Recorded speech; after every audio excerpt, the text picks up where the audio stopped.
In this next demonstration, we're going to show how to add relations in bulk. So let's say I have a food database and I want to relate any items that are checked to my grocery list.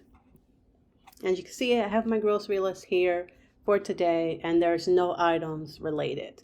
I'm starting off with a search objects module for my food items. And within here, I'm going to set up a filter that checkbox.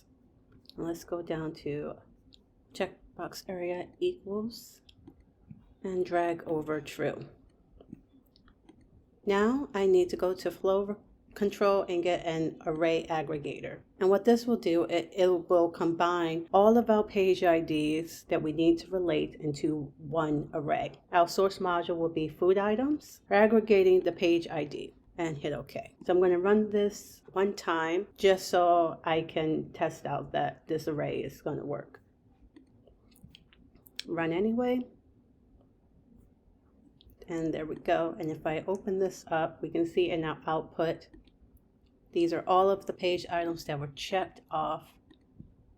And we have our page IDs in one bundle, in one array. So now let's go ahead and link our grocery list module. Going back into our array functions menu, we're going to grab map.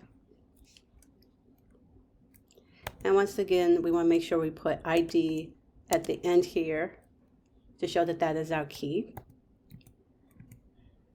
And behind map, before the semicolon, we're just going to drag or just click on array here from our array aggregator. And that's it. And click OK. Let's save and run. Green lights. And there is all of our foods that we had checked off that are now related to our grocery list.